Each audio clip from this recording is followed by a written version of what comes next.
This is such an honor to have you on the podcast. I'm so chuffed to have you on. Oh, thank you. It's a thrill for me to be on. And how are So you? How do we find you today? just a really great. Thank you. Good, Yeah, so good. Yeah, good. super happy and actually really looking forward to this year because we've got lots of plans this year with the Greatest Secret. So I'm really looking forward to it. We had an amazing year last year. Not amazing for everybody, but it was amazing for us. So we're very, very blessed in that regard because we had the movie and I wrote a new book. And so kind of the lockdowns and everything benefited me because, and I had a team that were just so focused because they Yeah, couldn't go no anywhere or do anything, distractions. no distraction. Yeah, Yeah, exactly. so we accomplished a lot, which is really thrilling. And yeah, so really good. I mean, everything we do is to bring joy to the world. Yeah. And so the more that we can do, the better. And that's exactly what you do. I mean, I wanted to start by sort of thanking you because I read The Secret back in the day when it was released in the early noughties, and it had a profound effect on me, like it does with everybody. You know, you've had, I don't know what the exact number is now, but over 35 million Yeah. readers or something like that. And I actually reread it more recently ahead of talking to you today. And I've also read your brilliant book, The Greatest Secret. And it is profound once you really get stuck into it and you really start applying this stuff. And it's funny how, you know, I'd read it years ago, and then rereading it reminded me how you do have, like, this is a daily practice. You can't just read the book and then carry on as normal. This is a daily commitment and a daily practice for anybody that hasn't read The Secret, you know, the people that aren't in that 35 million plus. It's essentially the law of attraction and putting stuff out there and putting a good vibe out there and getting good stuff back. And like I said, this is something that you have to practice daily. Do you even give that thought these days, or are you just in that mindset? I'm in that mindset. And with The Secret, I just became very, very aware of my mind. And our mind is the most powerful tool that we have. And so it just creates, you know, it creates whatever we give our attention to, it will create, and that will be our life experience. And so it means that, you know, we have complete control over our world, over our life. The difficulty, of course, is that if somebody isn't aware of it at all, understanding the power of their mind and the power of their thoughts, then what happens is they could have a tendency to focus on negative things that they don't want. And so if you focus on negative things you don't want, you're just going to make them bigger and bring more of them to you. And they can't understand why somebody seems to get all the lucky breaks and why life is really tough for them, and they feel like they're wading through mud. And it's so simple, because it's all about the thoughts that we think. It's all about the thoughts that we focus on. So with The Secret, I became really, really aware of my thoughts. I mean, it was instant for me because I knew without a doubt that this was the truth. And so I just watched every thought. I became super, super aware and watched every thought, and would see a negative thought. And I used to play this game of cancel. And then I would think the positive thought. But what we're talking about it's a law like gravity. So it never stops. You know, when you're talking about, you read it back then, and I'm sure many people that are listening now would think, oh yeah, I read it back then too. What can happen is the mind is the most powerful creator we have. It's also our biggest kind of torturer. Yeah. And right. And so what's happened with some people, not with everybody, thank goodness, but what happened with some people, they read The Secret and they were just filled with joy, because it is our first step to freedom. is to understand the power that we have, the control that we have over the world and over our life. And you know something? It's why we have the mind. We don't have the mind to be a psychotherapist, our psychiatrist, our psychologist, which is what we've delegated it to be. We listen to what it says and we, as though it's true. Our mind is there to create what we want. That is what it's there for. And so all we have to think, I think in The Greatest Secret, Lester Levinson, just this most wonderful teacher, who is no longer in physical form, he said, if we would just think about, have thoughts of what we want, that's all we would ever get. That's it.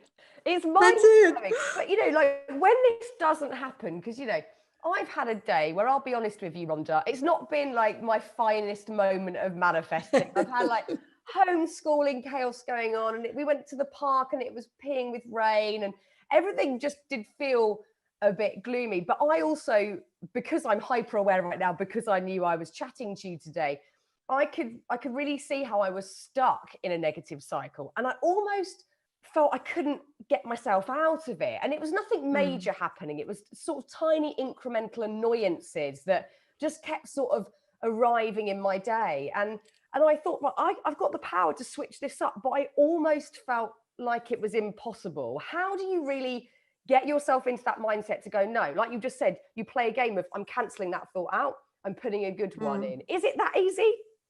Well, it is really. And the thing is, the more that you become aware of your mind while everything's going along well, the better you will be, rather than not really paying much attention to your mind. And then a bad day, you really kind of notice it. You know, one thing goes wrong after another, which for me is just proof of how we are creating from moment to moment. You know, because we can change our life with one thought. That's how simple it is. It's the very next thought. And so I just think there are two different ways. I talk in The Secret, I give ways to be free of that negativity in The Secret. And then The Greatest Secret is basically completely dedicated to removing all negativity from your life. So with The Secret, there are things that work really quickly, like gratitude. I can remember when we were making The Secret documentary, and I just knew how important it was to be feeling good and thinking positively, and something would have happened and I could just feel my stomach drop. Yeah. And I'm like, oh my gosh, I can't be like this. I mean, I'm going to create all kinds of chaos in this awful feeling that I have in my stomach. So, I mean, for a start, I can tell you this.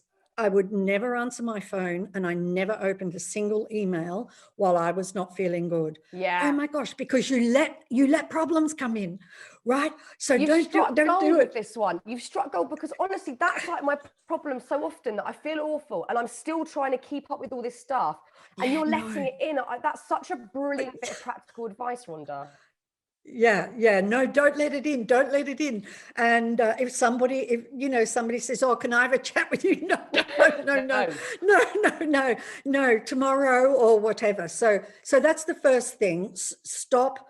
Don't let things come in. And then the things that I did was I used multiple things, actually. I used gratitude, because gratitude is the thing that can really turn us around, get us off that frequency, that annoying frequency or the impatient frequency or whatever it is, can shift us really quickly. And just like you could do gratitude of, for example, the people that you love and why you love them. That will melt your heart really, really fast. That will stop the mind and will shift you really, really quickly. And then when you are shifted, your whole day is different from the day that it was going to be. It will be nothing like it. And so gratitude is one thing that I used all of the time. And the other thing that I used was love. I would do these like rampages of everything that I loved and appreciated. So I would just look around me and, and it's really great, because with thoughts, after a focus of 17 seconds, you just get heaps and heaps and heaps more thoughts of what you're thinking about. So, you know, I would be like, I love the ocean and I love the blue sky and I love my dogs and I love this and that. And then you sort of hit the 17-second mark and you've just got heaps of appreciating thoughts and things that you love going nonstop. And you can feel, when you feel in your body, when you can feel all that resistance that you had just melt away, then you're good to go. You can answer the phone.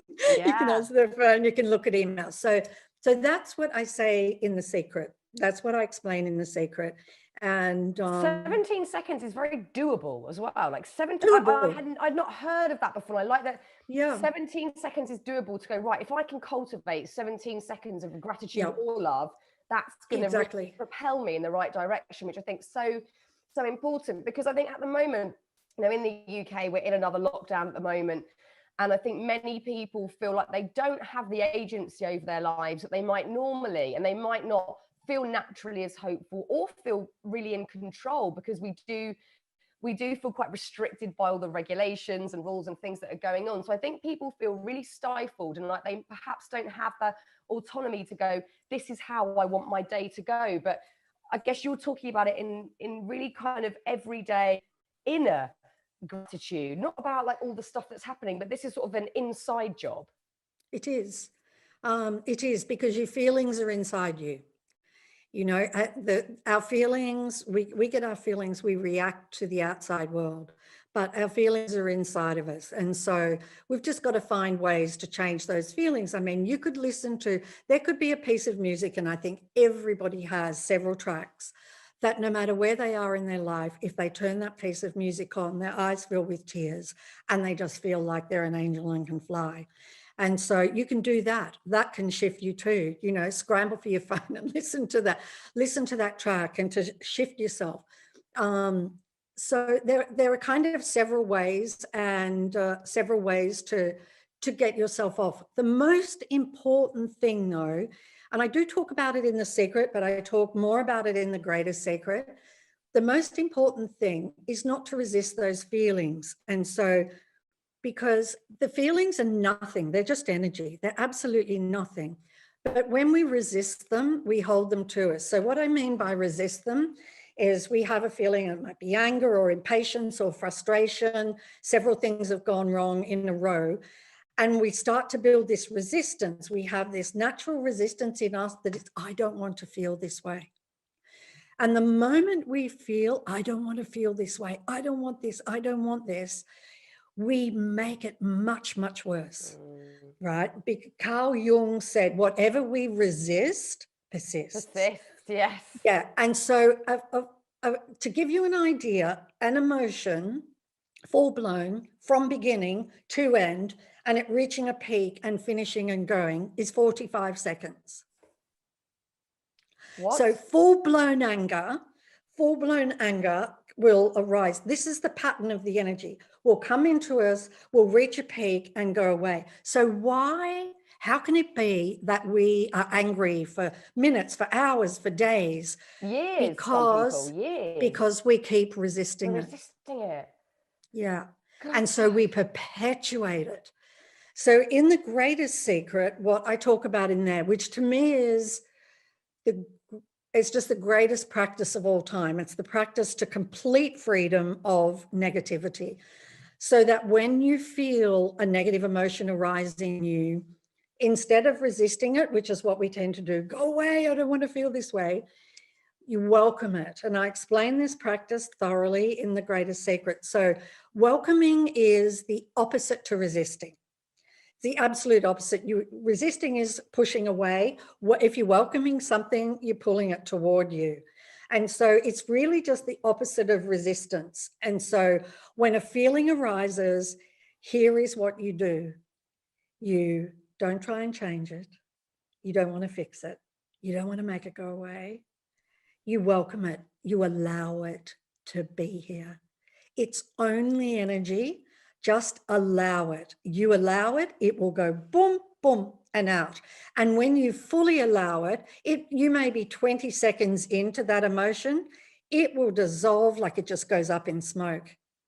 And it's the most divine feeling in the whole world. Yeah. It's the biggest high you can ever have. You, Is to I can't say I don't actually know if I've ever done that, you know, because I think our natural inclination is to resist everything, probably because we've been socially conditioned to do so, I'll even do it to my kids, which I know is not great, but if they're freaking out, having a huge tantrum, you're trying to, get them to simmer down, like, guys, let's just calm it down. Whereas, I need to practice, and also in my parenting, perhaps, to go, right, let's move through that emotion, whatever it is. And like you're saying, feel that energy peak and then just go, because I let it don't know if go. I've ever really consciously practiced it. I'm sure I've done it accidentally, just moving through the motions. But you've really kind of answered a question that I was so desperate to ask you, because you say in chapter 1 in The Greatest Secret, it's such an amazing first chapter where you can take so much away, and you say happiness is our true nature. So I understand that now, whereas before I think I felt slightly confused, like, so am I meant to feel happy all the time? But I think what you've just said explains perfectly that, that's perhaps our base that we always go back to. Am I right in saying that? It is. You're totally right. So Yep. we would feel whatever comes in, we embrace it, we let it naturally go, then we're back to base, which is happy. Happy. Yeah. And I'm talking of a happiness that is like, for many of us, like when we're little children, and, little children, they just wake up happy. They wake up and they're just happy and playing. And it's just this incredible sort of divine, blissful happiness that overflows. And the more that we can welcome our feelings and stop resisting negative feelings, the stronger and greater that natural happiness of ours arises within us. It is all within us. It is within every single person that is listening right now. Every person is filled with never-ending, lasting, blissful happiness. And the only reason we are not feeling it is because of believing the mind and allowing negative feelings and negative thoughts to cover it over.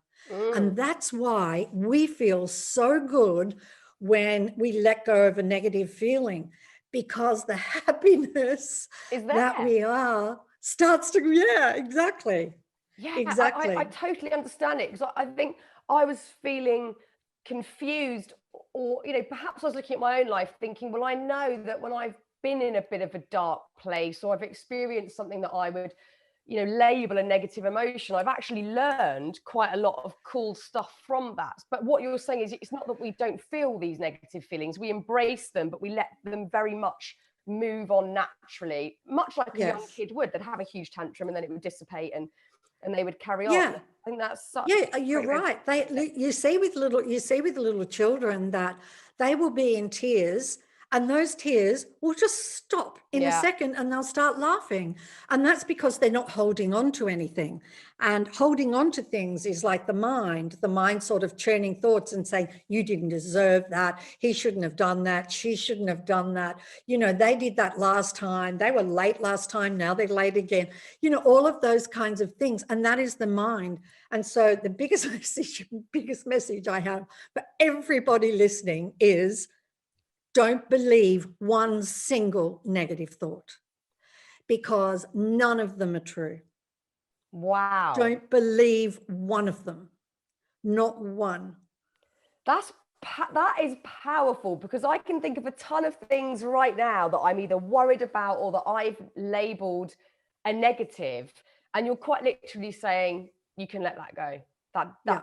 There's no truth in that, because No truth. I'm very well aware that I love talking about this subject. It's one of my favorite things, and I've kind of based my whole career now sort of unpicking all of these things and looking at mental health, spirituality, etc. And so obviously I'm very aware about the element of storytelling that we all have and that we implement into our lives, and we think carries so much meaning, that we have this story of who we are and what we think we're about. And to get to the absolute crux of The Greatest Secret, you're stripping away all of that and saying, not only are those stories not true, but also the true us. I'll actually read what you've written because it will make more sense. You write it in the book. We are having the experience of being a person, but that's not who we are. So essentially, we're not mind, we're not body, we No. are awareness, Yes. soul. How would we describe what we are? You could say awareness or consciousness. Okay. You could say either one. I kind of tend to use awareness in the book because I think that consciousness, people can be a bit confused by that. They're like, someone bumps their head, they're unconscious. And, you know, if you have an anesthetic, you're unconscious. Right, And that, yeah. but you're not. That's just the mind that's stopping. You know, when you have an anesthetic, the mind is what stops and all the senses that stop. That's why many people, when they have an anesthetic, they're still aware. They're still aware of what's happening. There will be actually a friend of mine had an operation, and he was aware. He could hear the music that was being played by the doctors, the conversation they had, and he couldn't feel anything because the mind is responsible for everything that we feel with the senses, and so the mind is asleep. But he was fully aware, and so he told them afterward exactly everything they did and all the things that were in the room. And so some people do have that experience, and that explains that experience. So, but I tend to use awareness, and because I feel it's easier to understand, and it's what I also spoke about in The Secret, very strongly, to remember to be aware and to stay aware. And because the awareness of your thoughts is what sets you free, for a start. And that was in The Secret. So awareness is what we are. And I take you through steps in the book. And I feel those steps are really important, because I think it's really important to take the steps of "you're not the body," and to hear the words that are said, that you are not the body, and then so that you get to the end of it and you're like, well, that kind of makes sense, that I'm not the body, you know. And I think in that I talk about, you know, your toe doesn't know it's a toe. You know, your hand doesn't know it's a hand. Your head doesn't know it's a head. Your eyes don't know they're eyes. You know, your mouth doesn't know it's a mouth. But you know all those things. You're aware of all of those things, but none of those things are aware of you. Yeah, You know, and you right? go on to say, you know, we're not humans having awareness. We are the awareness. We are Is the that correct? awareness. We That's are the exactly awareness. correct. So is that how you might describe our soul, all that bit of us that isn't tangible or spoken or what or seen? Is that the soul? Yeah, that's our true identity. Soul, soul, you could say it's a soul, except that it's like sometimes the soul is kind of used as in a hierarchical way. Okay. Like there's the soul, and then there's, you know, this, and levels going up higher and higher and higher. What we are is absolutely everything. Like we are just so incredible. You know, we're never ending. We are immortal. We are all joy, all happiness, all intelligence, all knowing. We are all peace.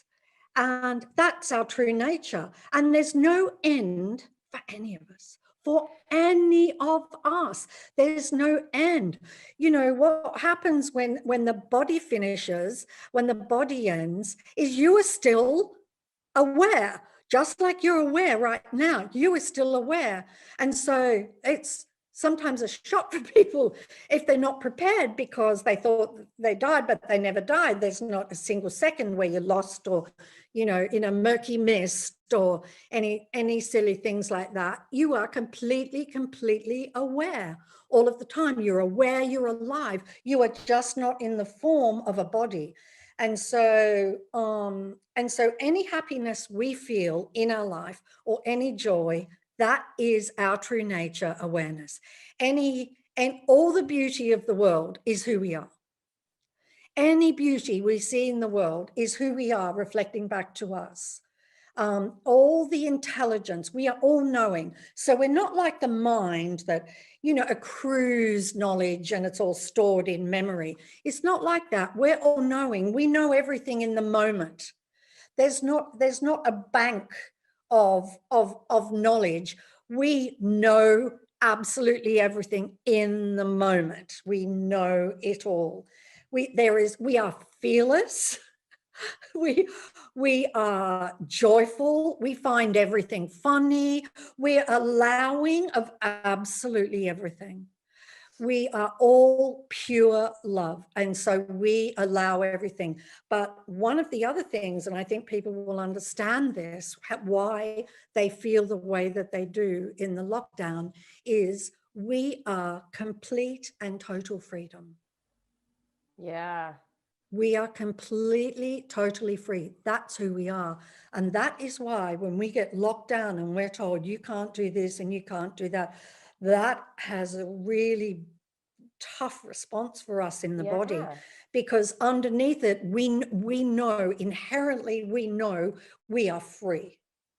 Yeah, that resonates, because I have felt, like everybody out there, just really, it's a real tangible experience. It's and it is a real discomfort, even knowing that you're being told that you can't do certain things. So I think, that's exactly it. We are freedom, and it's all mind blowing. All of this, it's all completely like totally. But that's great, right? It's great to blow the mind. It is, because it seems like all of our suffering comes from the human condition, the fact that we believe this sort of model that we are a human, that we are a body, and that could be right or wrong. And again, all of these, I want to there's so many tangents I could go off on. I want to quickly go back to the negative thought thing, because my mind was just thinking there, right, okay, all these things that I'm labeling negative right now, how do we stop becoming, I guess, irresponsible? Because I could go, right, I'm not going to worry about what I said to my son earlier that might have upset him. I'm just going to let that go. Is that being irresponsible? Can I let go of these negative things? How does that work? No, that's wonderful, because if you welcome, what you said to your son, if you welcome the feeling that you have with what you said to your son, you welcome it. You're not going to perpetuate it in your life. You're not going to have 100 more scenes like that. Right. But if you don't welcome it, then you have suppressed that feeling, and that feeling must play out in your life. That is why it's so important for us to welcome our negative feelings. I promise every person listening, when you have welcomed your negative feelings one by one, you will never, ever, ever feel them again. So once you've fully welcomed anger, there is nothing in the world that will be able to make you angry. Absolutely nothing. And I'm talking to you from my own experience of welcoming fear. Like the pandemic really was a wonderful opportunity for people to welcome fear, because any situation that has an emotion arise in us is an incredible opportunity to welcome that emotion. And the more we welcome it, the weaker it gets, the weaker it gets, the weaker it gets, until it is completely gone. And when you have welcomed all those negative feelings, you are free, because the happiness that you are will absolutely take over your life. And that is when the magic happens. Because everything just happens for you. It's just crazy. I get this, because you know what, I've done some I can never remember if it's EDMR or EMDR therapy, but anyway, a therapy where it's like a bilateral sensory therapy, but you're going back into tough times because you haven't processed them in the moment. And I know, like, I am living proof that, having gone through that delayed process of really feeling out those situations, they're not as impactful. They're not as potent. I don't look to replay those. So that's just really clicked with me, what you've said. I'm jumping about all the place here because I'm so excited to be talking to you. And I want to go now back to talking about the notion that we are awareness and that we cannot die. And I wonder, like, is there one particular methodology that you align with when it comes to what then happens to that awareness, that energy, our soul, however you would describe it? What happens once the physical body dies? Right. Well, according to the teachings, and many spiritual traditions, it's not just one spiritual tradition, and I've studied many of them. Uh, and so, what happens is, you the moment that the body stops, you remain completely aware, and all of the negativity that you have held in your life, and the grudges and all the negativity drops away, because your awareness, you don't have a trace of negativity in you.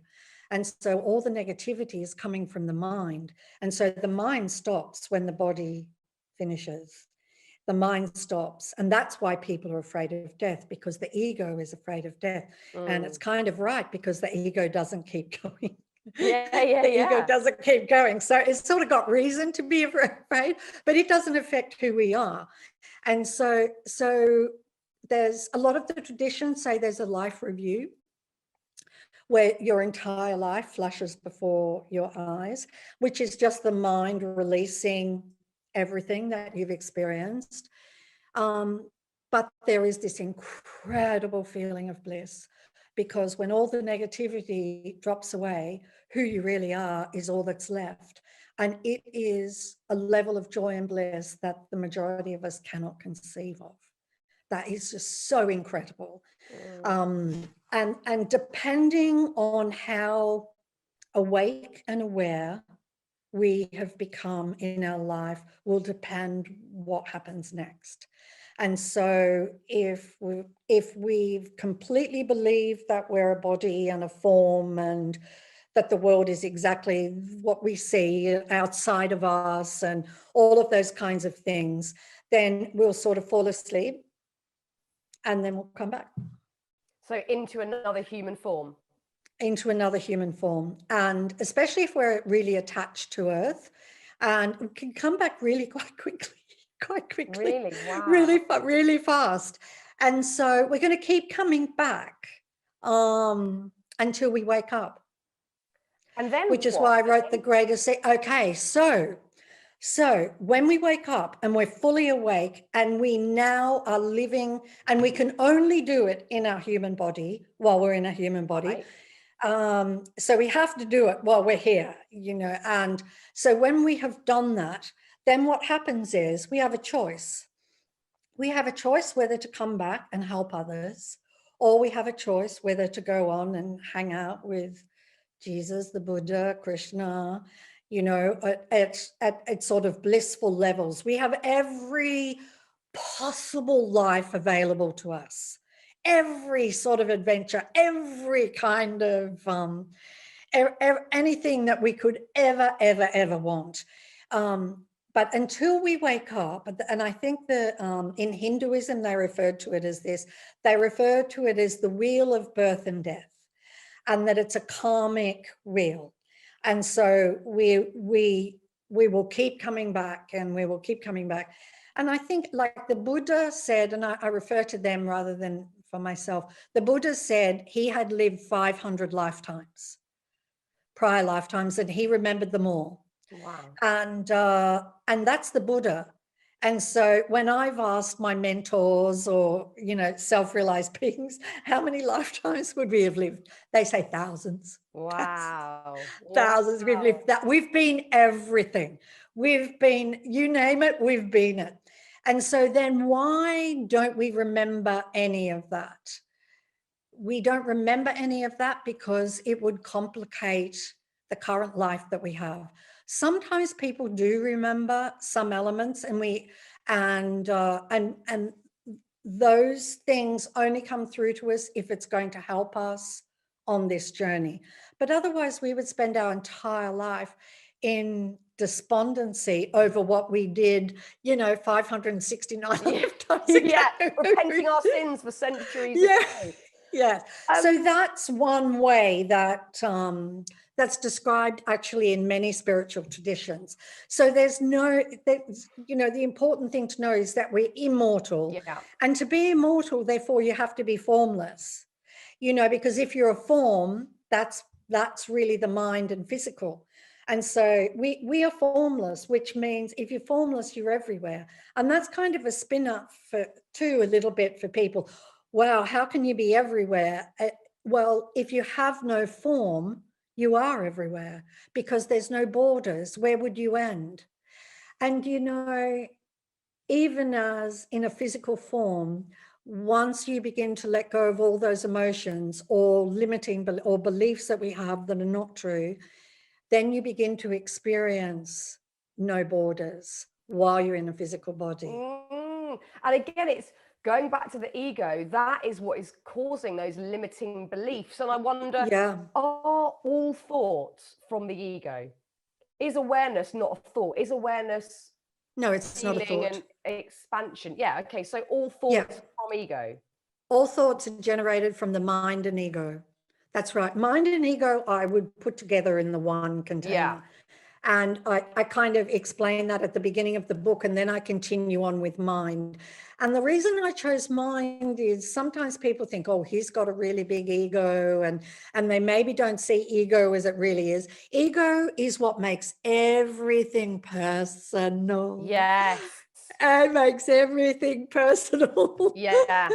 Yeah. Yeah, You it know, does, and because again, it's the storytelling, isn't it? It's an yeah, accumulation of everything that we think we've done, failed at, etc., that then seems to yes, drive us. And you know, when you're saying all of this, of course, it sounds so obvious, and it sounds like, of course, we shouldn't believe all of these things, and of course, we should let these, you know, negative emotions come and go naturally. But we get so stuck, and you know, we with both do. books, with The Secret and The Greatest Secret, these are, you know, these all stem from esoteric, traditional, you know, methodologies and religions and frameworks that have been in existence for thousands of years. Exactly. Why have we moved so far away from all of this good stuff to end up in well, at the moment, the big trouble that we're in? Because we give all of our attention to our mind and our thoughts. That's the reason that we do it. We give all of, we believe the voice in our head, which is not us at all. We believe those thoughts, and that's why we are in the place that we're in. We believe all of those things, and that's what brings us asunder. And there are those few people who have suffered so much in their life and they want to be free. And they're the ones that end up by being free is through suffering. So, you know, suffering is a gift in so many ways. It's a gift. Like the two biggest moments in my life with The Secret and The Greatest Secret, I was in suffering.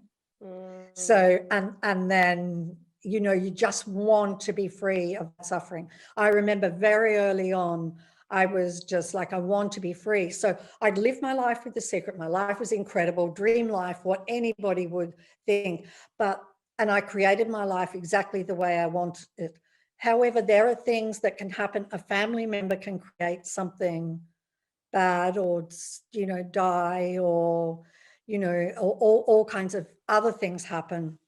And so really, I was like, I don't want to suffer over that. My daughter was really sick for a long time, and I was just suffering terribly. And I knew I was suffering because I was believing the thoughts, but she was in such a bad way. And it was through that suffering and getting myself down so low, that I woke up this one day. I'm like, oh my God, there's like this black cloud of depression over me.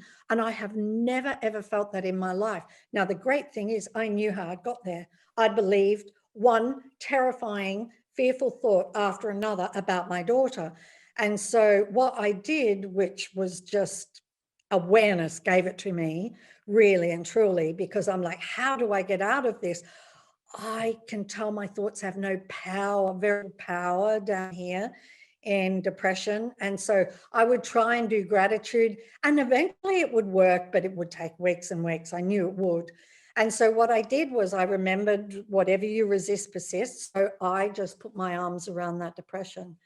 And I basically said, you can stay here for as long as you want, you know, and I put my arms around it, and just like that, it went. Whoa. Was like, oh my God. And so a few hours later, it came back, but it was really weak. And so I did the same thing again. And so over 2 days, I did that. and it was completely gone. And I know I will never, ever suffer from that again. There is zero depression in my subconscious mind, zero. Because embracing it is so counterintuitive, isn't it? Because we're told, Yeah. and also this, the sort of the notion of resisting emotions, especially, you know, feeling down, sad, depressed, anxious, they've also been commodified. You know, people now make a lot of money out of saying, right, buy this thing, try this new fitness thing, whatever, and we'll get you out, you know, we'll help you push away and resist that negativity. Whereas, Yeah. you know, what you're saying is so brilliant, yet counterintuitive to us, because we're never told by anybody, just let it in, just embrace it. Just, you know, Yeah. I wish I'd known that back when I was having a really crappy time, you know, 10 odd years ago, which really then allowed me to do all this work that I'm doing today. Because I, you know, come from that place, and I'm really interested in all of this sort of stuff. But it never occurred to me to go, let me embrace that. It was right, medication, and then what can I do to get myself out of this? And I'm not saying that medication is a bad thing. Of course, for some people that's their way of dealing with it. But it wasn't even an option for me to go embrace the depression. It hadn't even occurred to me that, and it still doesn't, you know, on a daily basis today if I'm experiencing negative things. And this is a huge thing that I'm going to take away from this talk with you, that's what we should all be doing. Yes, absolutely.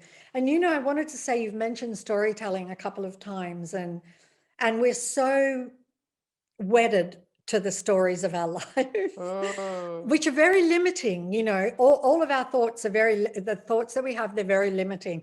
You know, you're just a little individual and you can't do this and you can't do that. That's all the mind and thoughts.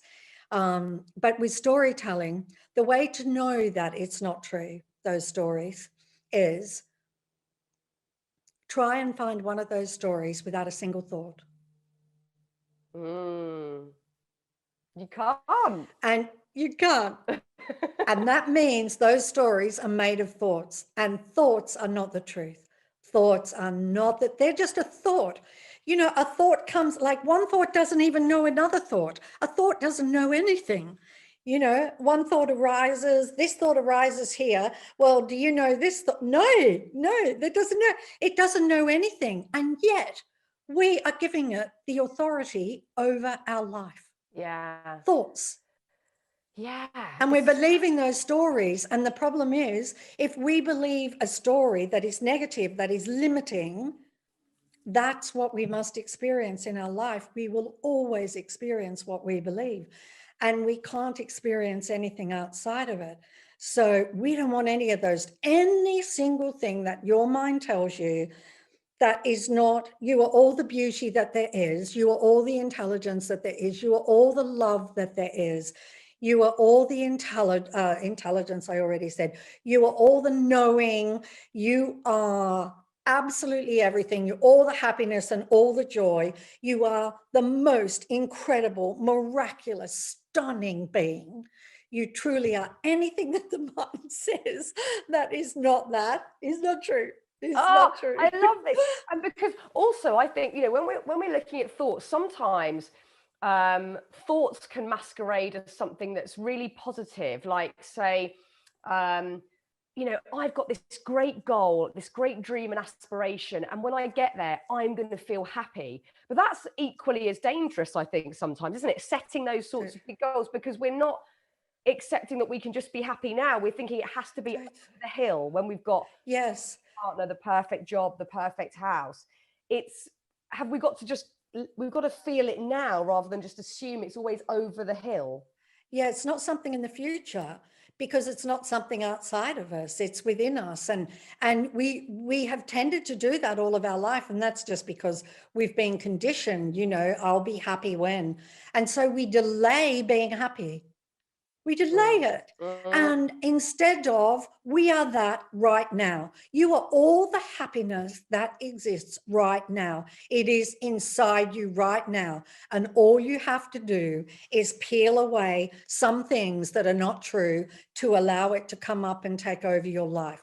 And in the secret for the creation process is ask, believe, receive, and receive. Step 3 is feel good to receive. So can you imagine what happens in your life when you are living even just a tiny bit of the happiness that you truly are? Everything that you've ever wanted just falls into your hands just like that. It's extraordinary, and life becomes effortless. There's no effort. So the moment you're efforting, the moment there's effort, that's the ego, that's the mind. That's not who you are. Who you are is completely effortless. Mm. Effortless. And so So much of when that is habitual, isn't it? It's so much of the negative side is habitual. It's often nothing more than that. I know in my own life for that to be true, that when things aren't going well, I'm believing the stories. It's literally a bad habit that I'm stopping myself from feeling good in particular situations. Yeah, that's right. It is a habit, and it's easily the habits, their tendency, the tendency that we can have to wait. That's a really big tendency. The Yeah. really big tendency that we have is to wait, and yeah, they're habits, and all that a habit is just a thought we thought over and over again and believed it. Mm, And then we keep practicing it, because a habit can't stay unless we keep practicing it. yeah. So therefore, we keep practicing being small. We keep practicing being an individual that has no control in the world. We keep practicing these things, but that's not who we are. It's not who we are. Mm, And no matter what, whether you're somebody that is dedicated to a particular religion, or this is universal. You can use whatever word, because they're just words anyway, whatever word you want for awareness or for consciousness. You can use the presence of God if that is what resonates with you. But what we are talking about is this simple. It is just existing above the mind and using mm. the mind for what it was intended for what you want. But your happiness is above the mind. It's just that's all it is. Wow. And so, yeah. It's the coolest thing to talk about, because it all makes total sense, but we get so bogged down and foggy with all this stuff, and the just the platform we put the mind on. We put it on such a pedestal and think that it is literally everything, whereas it's usually causing all the problems. Like, All the problems, yeah, because it's the one that beats up on us all of the mm, time. And it's the one that's sabotaging us all of the time. It's just, from one thing to another. And yet it is such an incredible creator. It will make anything appear that we want to appear. And nothing is impossible, absolutely nothing. mm, Uh, and the way to that is really to release negative feelings, and to see our beliefs, these beliefs that are not true, and to just see them for what they are and just allow them to drop. The thing is, we don't have to add anything. We've been conditioned that we need to learn more and get really smart and get this degree and study for this. But in truth, the way to freedom and happiness and everything you've ever dreamed of is to peel away all of the things that we've been told. It's just like peeling an onion, because underneath it, you are everything. You are absolute happiness. mm. And so it's the opposite of what we've been told. I mean, life is just the opposite. We're like, everything's out there. No, It's all in of the there. happiness in the world is in here. And the thing about awareness and consciousness, do you know what? All it wants is for you to wake up. It just Mm. wants it so much. And I think Lester Levinson says in the book, we take one step toward awareness and being aware, and it will take 10 steps toward us to free us. And so it's going home. That's what it It's is. going home. Yeah. It's going home, and it's having that base of happiness and knowing that we're allowed to feel it and that it is there, and that we don't have to believe all of this stuff. And I wonder, I mean, I've sort of been almost dreading asking this, but do you think, like, on a global level, what does this mean? Like, have we collectively manifested the kind of global suffering that we're all experiencing at the moment? We have, yeah. We have, and the reason that we haven't done it deliberately, that's for sure. Yeah.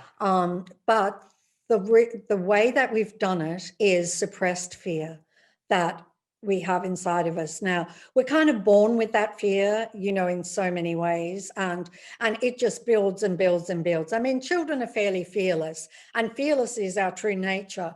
And so we've just kind of accrued this fear because we've believed thoughts of the mind and, you better watch out, you might die. Bad things happen to good people, all those kinds of things. And so then we're full of fear. And the ego's, honestly, second name is fear. It's doing everything out of fear. The mind is doing everything out of fear. So so all we need to do is let go of that fear, and that will completely free us.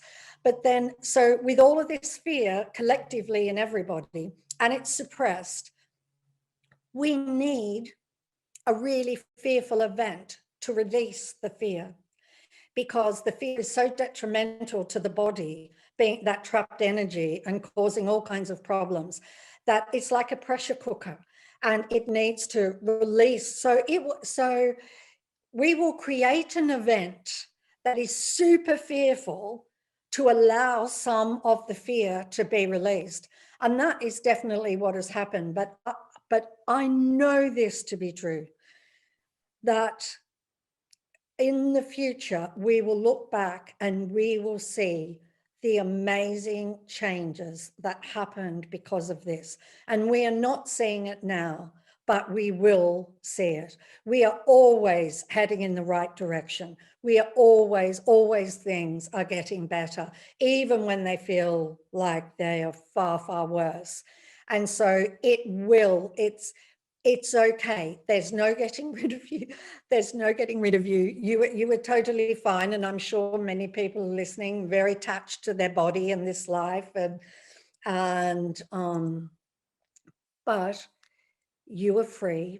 You have all of eternity to get this and to work it out and to remember who you are and to be completely free. So there are always things like this come along. I mean, I know in my life, I have lived through times where I thought the world was going to end tomorrow. Someone was going to press the button on an atomic bomb.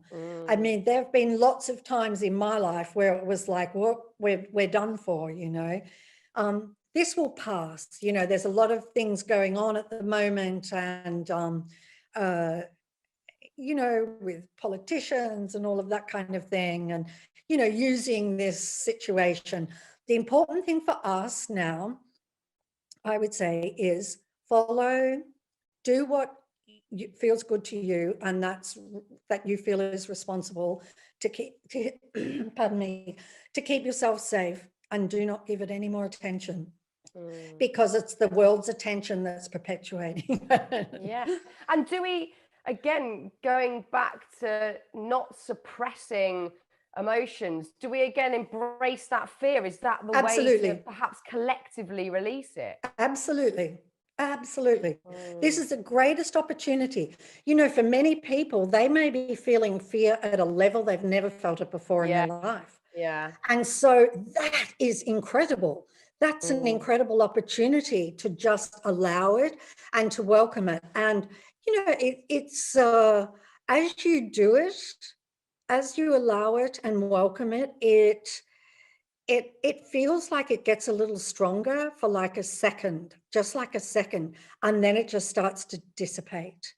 It's almost like contractions when you're having a baby. You know how you don't resist, if you resist contractions, you make them worse. Yeah. But if you kind of just flow with them, then they'll just sort of dissipate. And so it's almost like that. But this is the greatest opportunity you can ever have, because when you have eliminated all of fear, because ultimately there's only one emotion, it's fear. All of the rest are derivatives of fear. And so when you have let go of fear, you're there, you're home. Yeah, that's so, because I know that when I suppress fear, my next go-to, like the derivative of fear, is I'm angry. I get very Yeah. angry when I'm not just saying, hey, hands up, I feel scared right now. I'll go into, no, protecting myself, fear. So I can see how that is absolutely true. Like all the other emotions just come from that place of, and it's the ego again. It's the ego again. There it is, our Yeah. dear friend. And I mean, the ego, it has a place because it is allowing us to have the experience of being an individual. And Yeah. it is allowing us to have the experience of a material world and a world full of objects, and that we're separate from all of those objects. You know, the ego and the mind are giving us that experience, but it is just an experience. And so it has its place, but to believe that we're that, no, we're not that. How could we be the mind? How could we possibly be? Because, you know, a thought appears and it disappears. So then how could that be us? Because when the thought disappears, a bit of us would disappear with the thought. And we were here before the thought, and we're here after the thought. Yeah. And so hang on a minute, we can't be the mind. Otherwise, then with every thought, a bit of us would disappear, Yeah. disappear, right? So we're not the mind. It's a fabulous tool for what we want. Use it for what you want. Use it for the positive. And it doesn't matter what's going on in your life. You can find a way to think about that in, reframe it, you know, in a more positive way, and just feel the emotions, any emotions that you have, or then you can kind of hear the mind, because the mind will go, oh, that's not true. You know, you don't really feel that way. Yeah. You know, that's not true. That's not true. But you just welcome that. Here's what I do. I welcome all negative thoughts and stories and all negative ideas that suggest that I'm anything that I'm not. I welcome any physical sensation, like stub your toe, like get a cramp in bed. So I practiced with a cramp in bed, actually, that I would move my leg and suddenly my leg would cramp. And you know how intense it is, just like horrible. Yeah. Oh, right. And so I'm like, oh, this is cool. I can practice welcoming. And so I would just welcome, dissolve, just like that. Gone, totally gone. Yeah. Yes. And so I welcome all of those negative sensations, painful sensations, negative thoughts and negative feelings. I welcome them all, because welcoming is our true nature. Oh, it's just like, how many things can we all take away from this chat? My goodness, it's like, it's just a perspective shifting situation, listening to you talk and reading your books. And I just want to end this again by saying thank you, because honestly, like even just today, I was feeling really quite flat this morning and just, you know, all over the shop. And just talking to you, I feel lighter. Like that is the only way I can describe. I feel lighter, and you know, your books have done the same for me. I love what you're saying. I feel this has been a very, very fun and exciting conversation. And sometimes I feel like when I'm doing these chats, I'm more focused on, you know, getting the right answers, and I'm a bit nervous about that. This has just been fun. Pure fun. Oh, I've loved every second, Fern. I've loved every single second. And, you know, it makes me really happy because to hear that you feel lighter. Yes. Because that's what we are, you know, we are super light. We are really light, and light is happiness and light is joy. And then the heaviness is in all of the negative emotions, you know. And so no matter where anybody is in this moment, just know you are totally on track. You're exactly where you're meant to be. You're just the most fabulous, fabulous being that ever lived. You're the one and only being that has ever lived. And no matter what is appearing in this world, and no matter what is sort of coming into your life, you are more powerful than all of it. You know, so just start to be who you are and start to notice that you're aware. Ask yourself, ask yourself, am I aware? And just notice that you're aware, because it is your way out of everything. It is your way to nirvana. Oh, I mean, people are just going to love listening to you talk about this stuff. This is like exactly what we all need right now. Rhonda, I cannot thank you enough. I am so chuffed to have you on the podcast. I cannot wait for people to listen to this episode. As I said, I feel boosted. I know everyone listening to it will as well. Thank you so much. Thank you. Thank you so much. And so much love to everyone.